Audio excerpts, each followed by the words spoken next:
forma da gente interagir. Eu não localizei no espaço-tempo aí. Quando que Jesus veio, quando que é os 1000 anos, né? Tem mais umas coisinhas que esse aí. Que né? coisa. Eu acho esses flagelos, parece, não tenho certeza, mas essas taças, os salvos já foram recolhidos. É isso?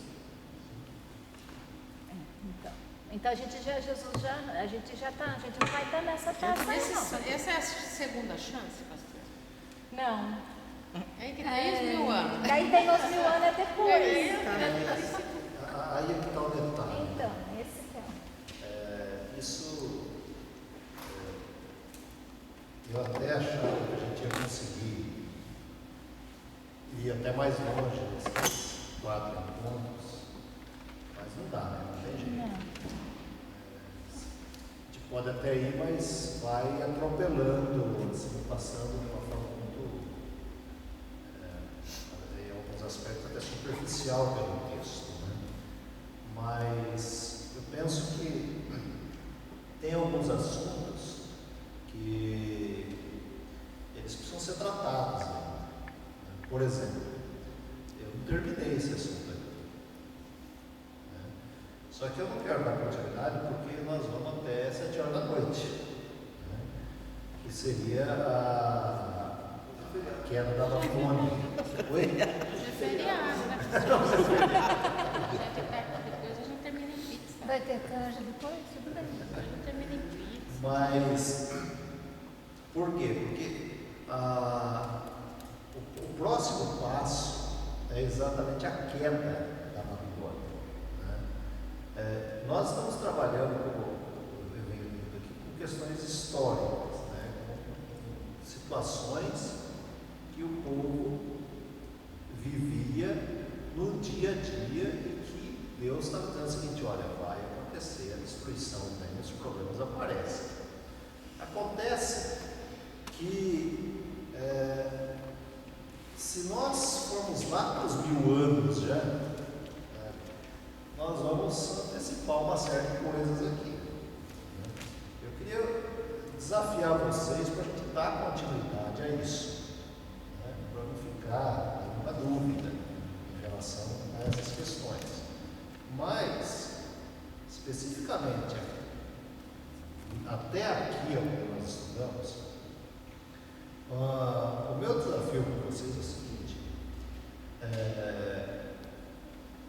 uma das grandes questões que nós enfrentamos na leitura do Apocalipse é sempre pensar no futuro.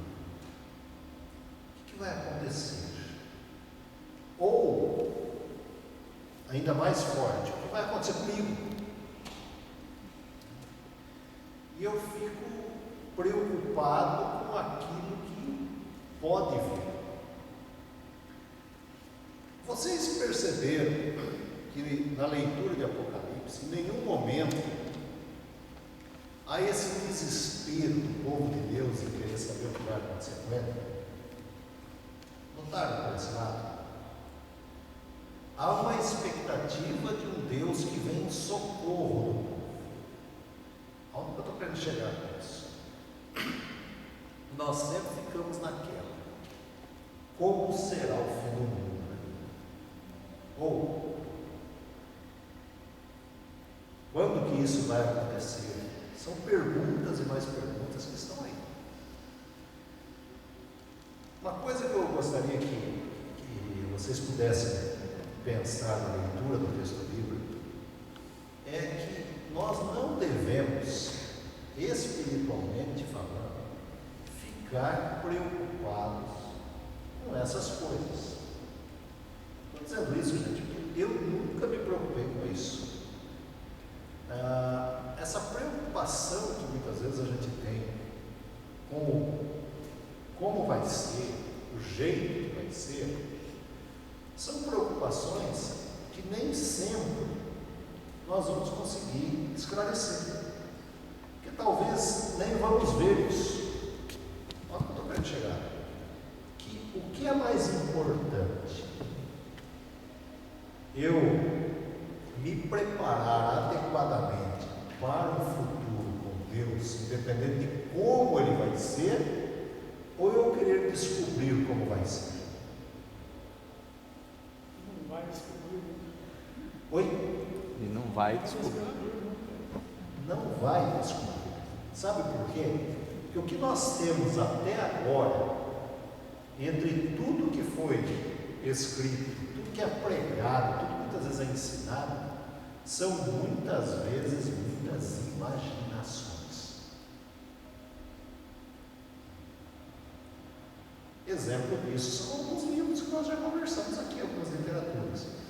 Vocês já ouviram falar de fugiu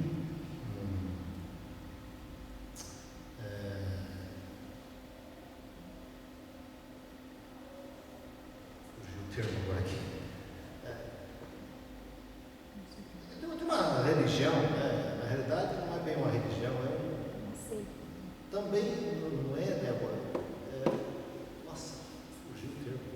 Mas é um grupo religioso que nós temos aí, que tem o título Chamada da Meia-Noite. Já ouviu? Olha o nome, né? Mas coisa de terror? Marilda, isso é antigo. Eu me lembro disso como era adolescente. E eles publicaram muitos livros desde aquela época, e tem até hoje, né? Muita coisa publicada, com todas as interpretações. Quem gosta, né, de achar que ali estão as datas e prazos e tudo mais, esse grupo tem tudo definido, eles têm todas as continhas de. Particularmente eu tenho comigo o seguinte: por mais que as pessoas perguntem, por mais que as pessoas achem que é possível fazer isso, ou gostaria que fizesse isso, eu não faço nenhuma previsão e não gosto dessas questões de contas, etc. e tal, porque eu vejo que isso é apenas uma forma de tentar dizer o seguinte: olha, a pessoa tem a palavra final a respeito daquele assunto. Eu não vejo o Evangelho dessa forma. Eu vejo a Bíblia como um livro de profunda orientação espiritual, cheio de exemplos, de sinais, de histórias de um povo. Todo esse tempo nós temos estudado isso, em outros estudos também, mas sempre procurando mostrar para o povo de Israel que Deus é que tem todo o controle da humanidade na sua mão. O livro de Apocalipse vai chegar num ponto e vai dizer o seguinte: olha, vocês podem achar que tudo isso está solto, que Satanás pode fazer tudo, mas ele está dizendo o seguinte: Deus coloca limites também em Satanás. E ele começou a fazer isso desde o princípio, desde a criação. Ele fez isso com tantas histórias, ele fez isso na vida de Jó. Você vai para um certo ponto, aqui para frente você não passa. Por quê? Porque Deus tem o controle de tudo isso. Agora, tentar interpretar prazos, épocas, é muita suposição, gente. E eu, ao meu ver, espiritualmente, não leva a nada. Às vezes causa até confusão. Duas coisas. Primeiro, Jesus, quando foi questionado sobre a antropofagia no fim dos tempos, Jesus deu apenas alguns sinais que deveriam ter certeza. Falou que nem ele não sabia, competia ao Pai. Aqueles que têm hoje se dado a essa capacidade de calcular o tempo, tem que quebrar da cara. Nós temos aquele fundador da igreja adventista do sétimo dia, o Miller, foi o primeiro fundador. Ele fez duas previsões, a outra foi para 1890. 44. Não aconteceu, uma das duas. Então, não adianta a gente querer ficar especulando uma coisa que está na Bíblia que nós não estamos sabendo. Acho que nós estamos perdendo tempo para a gente querer saber. A gente tem que saber que as coisas vão acontecer. Agora, quando isso acontece de Jesus, exatamente. Agora, uma coisa que, no meu ver, é uma palavra-chave dentro do texto bíblico, é a palavra vigiar. Jesus usa essa palavra, Apocalipse usa essa palavra, no caso de João, tantos outros lugares nós temos essa expressão vigiar. Dentro da linguagem bíblica, é uma forma de estar atento àquilo que está acontecendo na história. Quando Jesus Cristo vai voltar? Eu não sei. Eu só sei de uma coisa: Ele volta. Ele volta. É promessa. Quando que tal coisa vai acontecer? Nós não temos essa previsão, essa data exata, enfim, essas coisas dentro da Bíblia. Mas o que cabe a nós? A certeza de que estamos em paz com Deus e com o nosso próximo. É essa vivência religiosa, essa convivência. Por isso, Apocalipse trata muito de palavras de advertência, mas trata muito mais de palavras de esperança. Alguém já resumiu o Apocalipse nessa palavra, esperança. É Jesus Cristo dizendo para a igreja: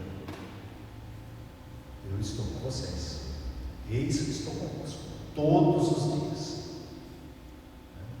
Essa promessa de um Deus que não abandona o seu povo, a sua comunidade. Quando nós encontramos aqui tantos desses sinais, nós vamos descobrindo que o povo judeu, no caso da igreja primitiva aqui, para eles era quando eles liam certas coisas a respeito disso, eles estavam dizendo o seguinte: olha, tudo isso que nós estamos passando aqui vai acabar. Deus vai vencer por nós tudo isso. Aquilo que nós não conseguimos fazer, Deus fará por nós. A mesma coisa vai acontecer quando estudamos, por exemplo, a queda da Babilônia e o anticristo. Eu sei que a curiosidade é grande, né, em todos os nossos estudos, né? Mas eu vou pedir essa paciência para vocês, né? Porque que já apareceu de anticristo na face da terra, como nós vimos lá na marca da besta, quantos nomes apareceram, quantas pessoas surgiram.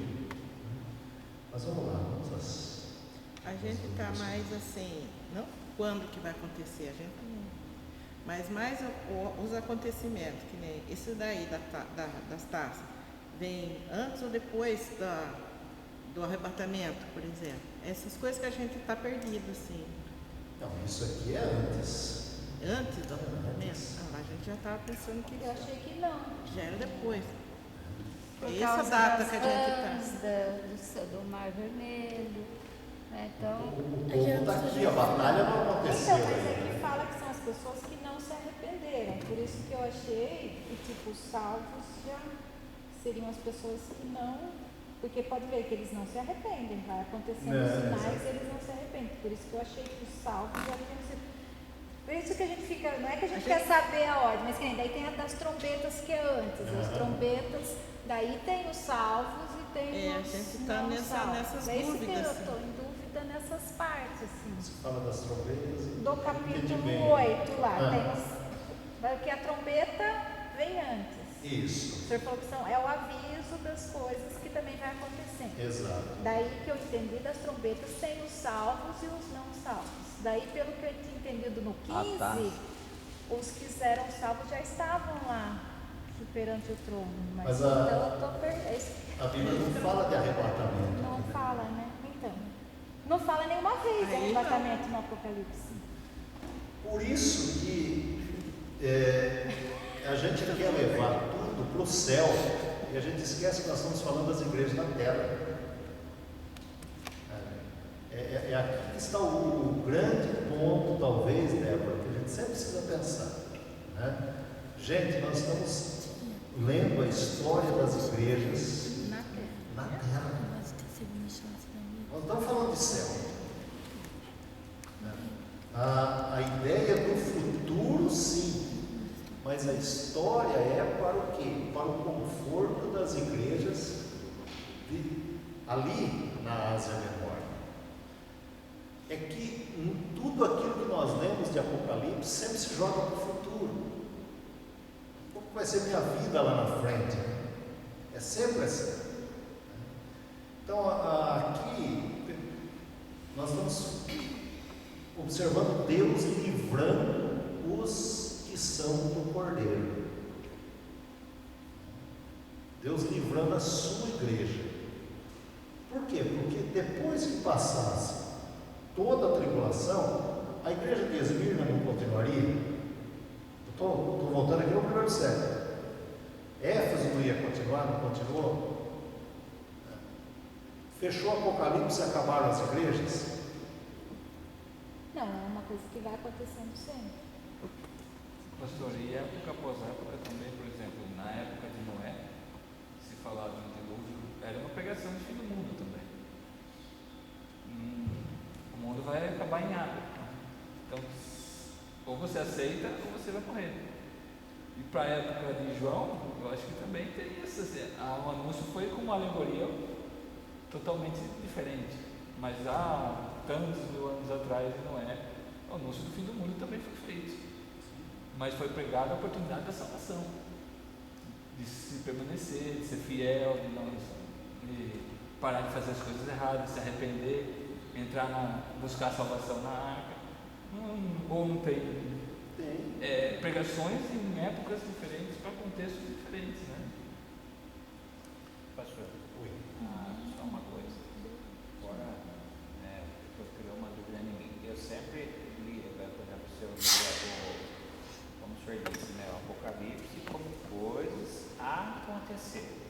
Agora, hoje aqui, eu tinha chegado a uma conclusão que é uma coisa que já aconteceu lá, agora com o encerramento da queda do Império Babilônico, que João estava falando naquela época. Que as taças, as trombetas, tudo eram coisas que iam acontecer com a queda da Babilônia. É isso mesmo ou não tem nada? Não. Eu lia o Apocalipse como se as trombetas, o derramar das taças, o mar que se tornará vermelho, ainda coisas a futuro, né? O medo do Apocalipse é do futuro. Agora, por exemplo, com a explicação de hoje, eu entendi que João estava falando para aquela época que essas coisas já aconteceram lá e culminando com o Império Babilônico, né? Para a queda do Império Babilônico, como se muitos símbolos, essas coisas, eles entendiam aquilo lá e aconteceu lá. Então já é uma coisa, o Apocalipse é uma coisa que já aconteceu lá no passado. Ou não? Deixa eu ver como é que eu coloco isso aqui para vocês. Acho que são dois momentos distintos. Uma é a situação das igrejas naquele período, né? Que as igrejas precisavam receber uma mensagem que pudesse dar a elas esse conforto, essa orientação em relação ao momento. Uma outra coisa importante é em relação a isso e ao futuro. Uma das coisas que muitas vezes nós queremos é pegar o texto do jeito que ele está e trazer para os nossos dias, dizendo: olha, isso aqui não aconteceu, isso aconteceu. Nós não temos condições de fazer. Quem faz isso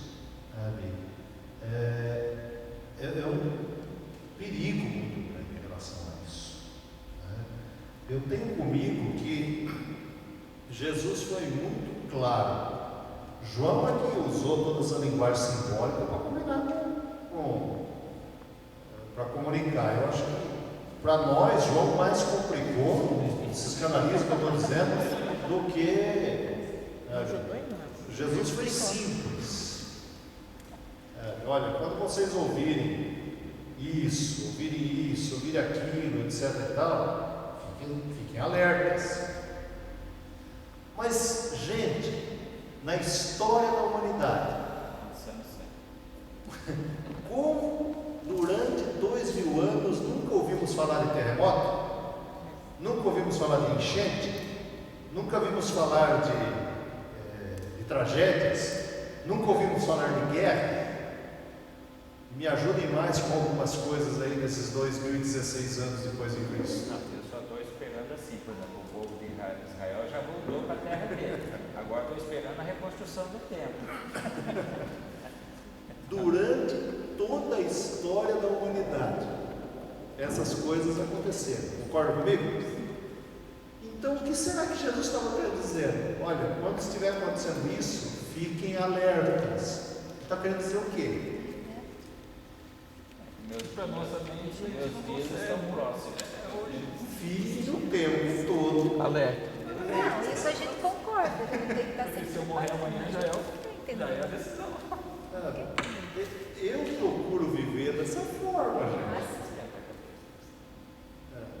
Porque sempre essas coisas vão estar aí. Jesus falou isso naquele tempo. E sabe por que Mateus registrou essas palavras de Jesus? Porque as pessoas já estavam questionando naquela época. Questionamentos que são feitos nos dias de hoje já se faziam no tempo de Mateus. Os mesmos questionamentos. Só não tinha as provisões que talvez nós temos nos dias de hoje. Porque João não tivesse lançado o livro dele ainda. Até tinha previsão, pastor.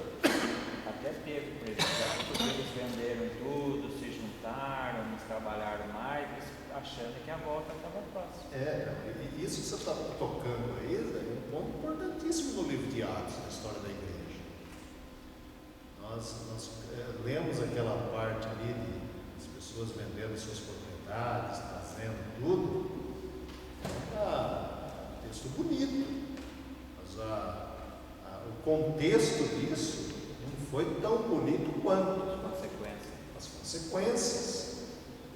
Porque depois, quando no período do Império de Cláudio veio a grande fome sobre a Judéia e a região, os cristãos precisavam ser ajudados. Então havia necessidade do auxílio. Faltou ali o equilíbrio dentro das expectativas, né? Acho que tinha algum adventista na época. Na volta de Cristo. Tinha uns anunciando naquele período. Mas apareceram muitas pessoas, né, falando todo tipo de coisa a respeito da volta de Jesus. Né? Mas eles já achavam naquele período que Jesus estava demorando. Imagine quantas religiões nos dias de hoje.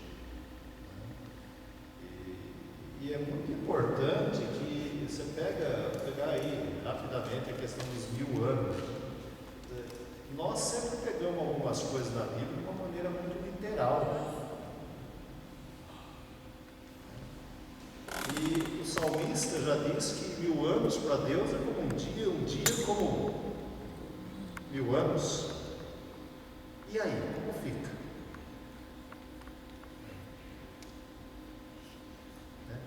Os números na Bíblia, eles são profundamente simbólicos. Pode ser 1000 anos, pode ser daqui a 3016, mas nós não estamos aqui, estaremos aqui para contar essa história. Mas é bom levar em consideração isso. O que significa 1000 anos no calendário de João ou no calendário judaico? O que significa 1000 anos no calendário de Deus? Então, muitas vezes os textos, os livros que são feitos de uma maneira muito literal, vamos dizer assim. Né?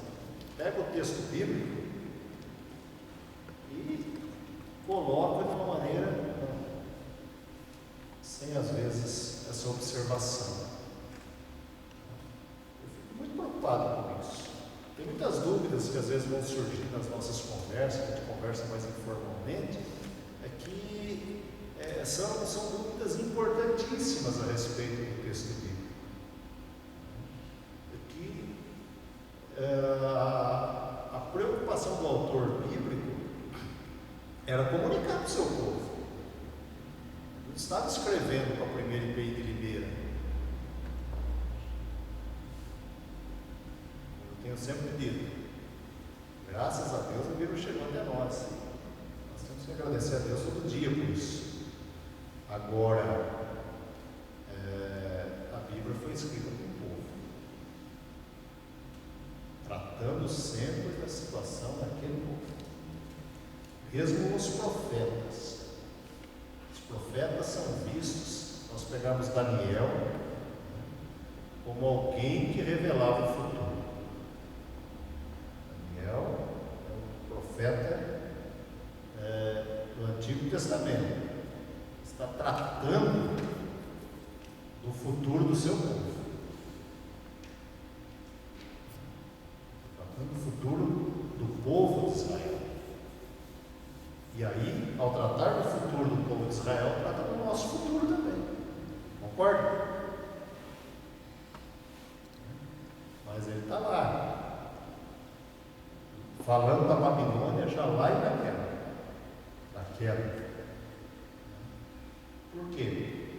Porque era uma luta enorme de uma pequena população de cristãos no primeiro século contra um império inteiro. Eram igrejas sofridas, igrejas pequenas, contra um império, e prevaleceu a igreja. Comentei isso na semana retrasada. A igreja foi sempre preservada pelo próprio Deus. Então, quando nós pensamos em anos, quando nós pensamos em reinado de Satanás, nós temos sempre que levar em consideração que Deus está por trás de tudo isso, cuidando da sua igreja.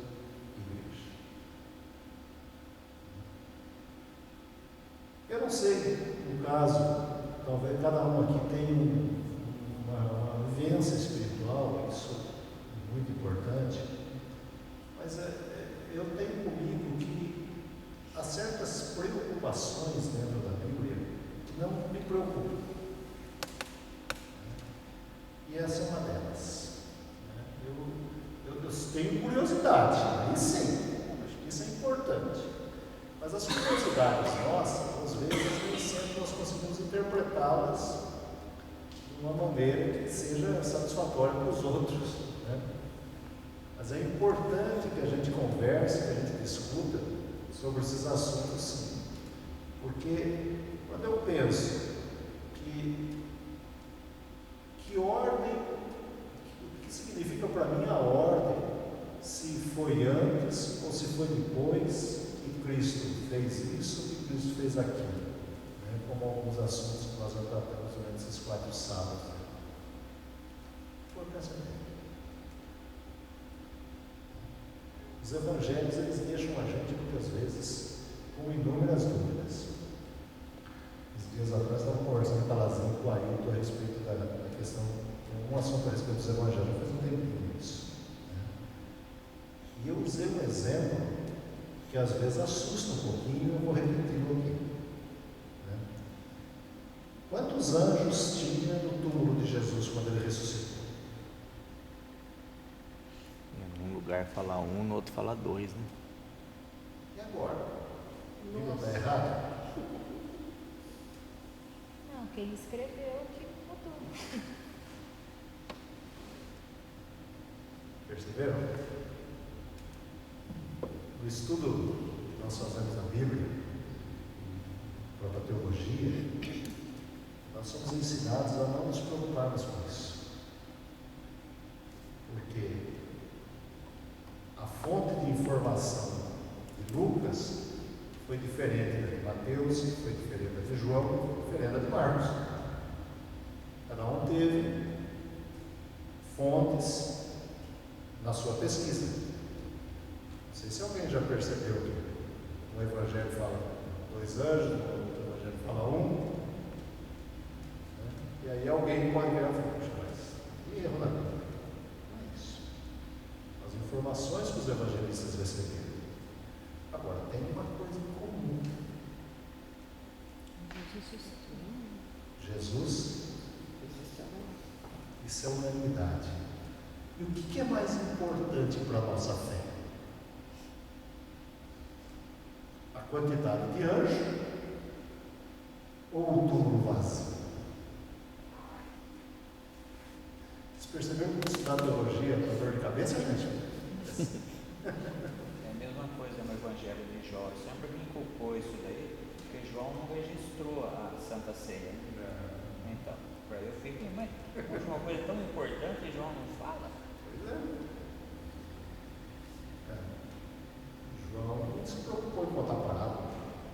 Pastor, mas eu tenho uma dúvida bem. Só uma. Não. Na soberania de Deus, depois de 3.000 anos passados sobre a vida de Jesus, ele pode contar de uma outra forma, do jeito que ele quiser ainda, não pode? Assim, reescrever de uma forma diferente. Ele pode, por exemplo, mudar algumas coisas do entendimento. Não mudar, porque ele não é um Deus que não se pega em contradição. Mas, se ele quiser falar assim, do jeito que foi falado que vai ser derrotado Satanás, vai ser de outra forma. Poderia mudar pela soberania dele? É Deus. Então, se eu não vai ter que ser desse jeito, vou ter que esperar acontecer tais coisas assim, mas ele tem a soberania dele que ainda pode ser mudado. E quem sou eu para falar que não pode mudar, né? Ou é soberano, ele tem o domínio sobre todas as coisas. Eles não estão entendendo o que está acontecendo, então eu vou reescrever de uma forma diferente para que entendam. Mas hoje as igrejas já entendem muitas coisas diferentes do que no passado. Hoje a igreja, por exemplo, já entende que não precisa fazer a Santa Inquisição para preservar a igreja. É uma leitura totalmente diferente. E que existe até hoje, não é verdade? Os muçulmanos, aquele islâmico lá, decora e fala um texto do Corão, não sei, pá, mata. Era uma forma de liberdade que o cara está batendo. Quem não sabia, morria. Na visão dele, talvez ele ache que ele esteja certo para estar fazendo isso. Ele está preservando a palavra. Né? Agora a pessoa está num lugar que é impróprio, então você merece morrer. É que nem outra coisa que fala que os homens João batizou com água, mas vem aquele que vai batizar com fogo. Eu ainda não vi nenhuma igreja batizar com fogo aqui. Passar o chamaria uma corrida de fogo em cima. Se você for pegar com fogo, então. Por isso que precisa cuidar, né, com algumas questões literais da Bíblia. A Bíblia é um livro para ser interpretado. E aí é que dá para fazer. Por isso que precisa cuidar com as interpretações. E algumas delas eu tenho comigo que são muito perigosas. Eu citei esse exemplo lá dos evangelhos, né, de anjos, apenas para mostrar quantas outras coisas nós temos na Bíblia, para mostrar que a Bíblia ela tem as suas diferenças. E pegando a beleza dos evangelhos, se os evangelhos fossem todos iguais, que graça teria? Só um mostrando. Só ia Só um bastava, exatamente. Né? Mas foram visões diferentes dentro de regiões diferentes, comunidades diferentes, né? Com uma mesma mensagem, a mensagem de salvação. Não mudou a mensagem, a essência da mensagem é a mesma. É isso que nós temos na Bíblia. A mesma coisa acontece de Gênesis ao Apocalipse. A Bíblia, ela passa por diversas épocas e histórias as mais estranhas. Tem algumas histórias da Bíblia, gente, que são difíceis da gente trabalhar. Mas ainda no Antigo Testamento, né? Os textos assim bem, vamos dizer assim, certas narrativas. Para que escrever isso? Não tinha necessidade de citar isso. Por isso que a gente olha, né, olhamos para os dias de hoje e ficamos pensando o seguinte: Deus continua falando do jeito dele para nós. Talvez aí, que às vezes eu comento com vocês quando nós lemos os salmos, né? Qual seria o meu salmo de hoje? Qual o tema dele? Lamento, alegria? Uma coisa parecida? Revolta, indignação, dúvida? Né? Dúvidas do Apocalipse? Vou escrever meu salmo? Isso aí. Desânimo, enfim. Quantos temas nós podemos, né? Mas isso não pode, em hipótese alguma, mexer ou abalar a nossa fé. Muito pelo contrário. Como eu disse, a minha fé, a nossa fé deve estar no túmulo vazio, na certeza da ressurreição. Porque os próprios apóstolos também eram falhos, fracos e pecadores, como todos nós também. E João tinha essa preocupação no livro de Apocalipse. A preocupação dele é o seguinte: eu quero que vocês entendam, gente. Só que eu vou escrever de um jeito que só vocês entendem. Não pode morse. Várias etapas. Mas a mensagem chegou. Por quê? Só adiantando um pouquinho. O que acontece lá no final do livro de Apocalipse? A derrota do mal. E aí sim, a vitória da igreja. O livro de Apocalipse termina com a vitória da igreja.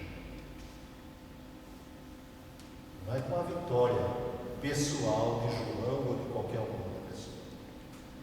E a ideia dos remidos ali, do Cordeiro, das bodas do Cordeiro, é a grande ideia da igreja reunida, sendo acolhida pelo próprio Cristo.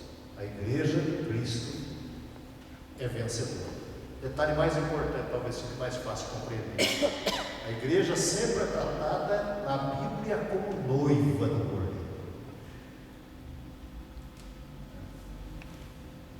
E ele, como o noivo, ele não abre mão da noiva. O livro de Apocalipse pode ser lido nessa perspectiva. O noivo resgata a noiva. Já pensaram por esse lado? O noivo salva a noiva. O noivo ama.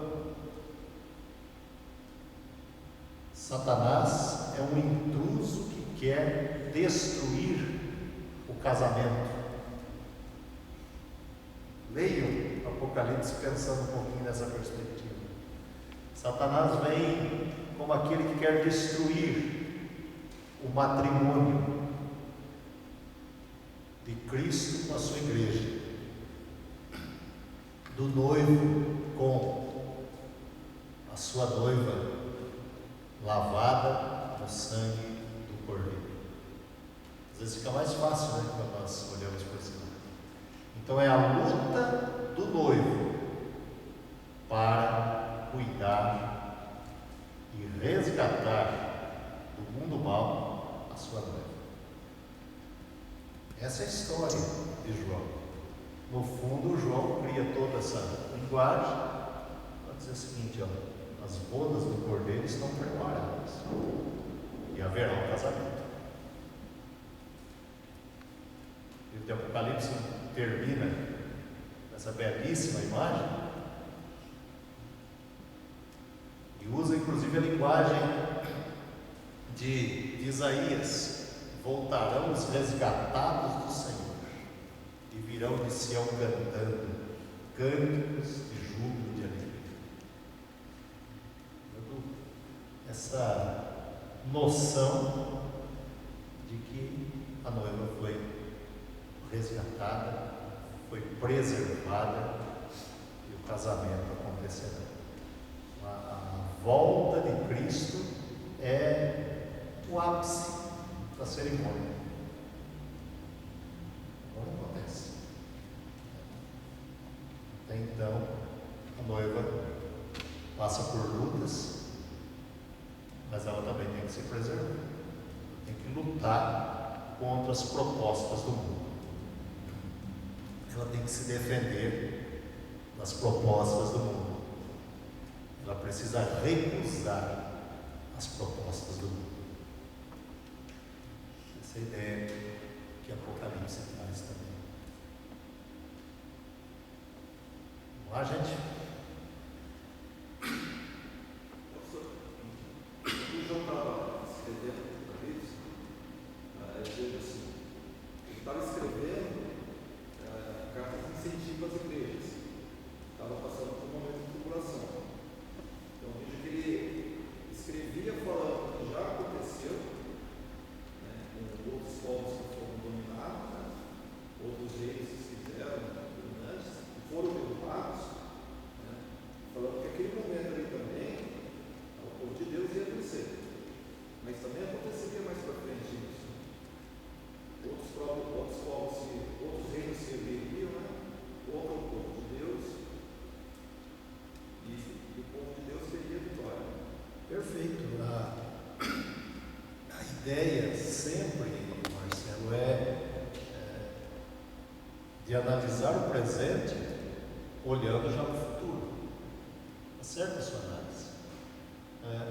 Nós passamos por tribulação hoje, mas Deus está nos indicando que nós vencemos hoje e lá na frente podemos também ter outras lutas, como aconteceu ou aconteceram inúmeras vezes na história da igreja.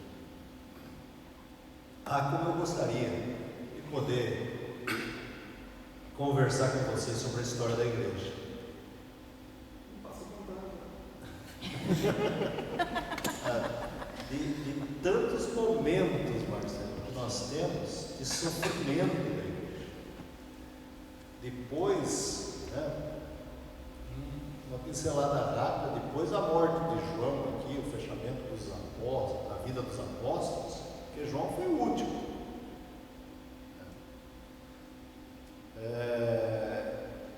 Nós temos os sucessores dos apóstolos, aquilo que nós conhecemos na história dos chamados pais da igreja. Se vocês verem algum livro aí com esse título ou subtítulo aí, os pais da igreja, são os sucessores dos apóstolos. Foram líderes, inclusive muitos deles líderes nestas igrejas do Apocalipse, que também viveram os seus apocalipses na vida. Por exemplo, vamos pegar o caso da igreja de Esmirna. Pegar um caso, o bispo bispo da igreja de Esmirna, naquela época eles chamavam de bispo, viu gente? O bispo da igreja de Esmirna, né? Chamava-se Policarpo. E ele, já na sua velhice, ele acabou sendo preso. A perseguição estava lá, os problemas estavam acontecendo, continuaram os problemas. E qual foi a proposta? Ele já estava velhinho, 86 anos. Chegaram para ele e disseram: Policarpo, a sua idade, nega esse Cristo e vai viver a tua vida. A resposta de Policarpo foi mais ou menos o seguinte: por 86 anos esse Cristo nunca me negou. Não é agora que eu vou negar. O final dele foi a fogueira. Foi queimado diante das pessoas. Então, é bem nessa linha.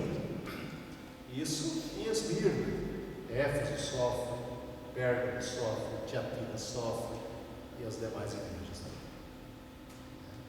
Os problemas continuaram. O Apocalipse pontuou o momento do primeiro século que, aí sim, pela providência divina, pela soberania divina, que você colocou, Marcelo, Deus usa João, né, como nós vimos, porque será João, mas toda a preocupação de João, todo o seu amor, eu comentei isso na semana passada.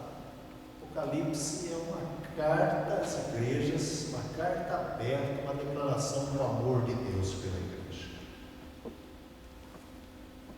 Portanto, muito mais do que muitas vezes nós tentamos interpretar os sinais dos tempos, achando isso ou aquilo. Como eu disse, o importante é esse vigiar de Jesus, está em saber do quanto Cristo cuida da sua igreja. Isso para mim basta. Que por mais que as pessoas tentem destruir a igreja, estou falando da igreja de Cristo, né, do micro ao macro, é Cristo que cuida dela. Mas talvez nem destruir, mas pensar na sua vida isolada a ela. Também a gente vê a importância da instituição divina, né? Como o senhor falou, vem resgatar a igreja, não vem resgatar um aqui, outro ali, vem resgatar a igreja. Por isso que, talvez assim, às vezes a gente pensa assim, será que vale a pena todo esse ajuntamento, todas essas diferenças, tantas coisas que hoje em dia não concordamos, né? Mas a instituição é importante estar aqui dentro. A igreja nos protege. Esses dias eu estava conversando com um colega sobre isso. E eu dizia para ele: o que eu tenho, o que eu sou, eu devo à igreja. Eu devo à igreja. A igreja me fez. Às vezes eu fico pensando: quem eu seria? Ou aonde eu estaria hoje se não fosse a igreja? É uma pergunta que eu sempre faço. Quem eu seria e onde estaria? Talvez estivesse bem, talvez estivesse mal, não sei. Mas uma coisa eu sei: o quanto a igreja me faz bem, fez bem e faz bem. Não tem como viver longe. Não existe. Eu lembrei com vocês da pessoa do médico que eu fui lá, que a pessoa não tem, semana passada, retrasada. Cheguei no médico, a pessoa perguntou de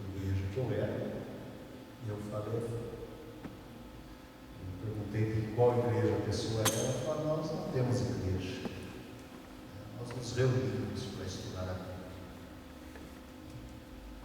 Mas aí começou a perguntar tanta coisa que eu fiquei 1h30 lá. Eu não sei o que aconteceu com os demais pacientes depois.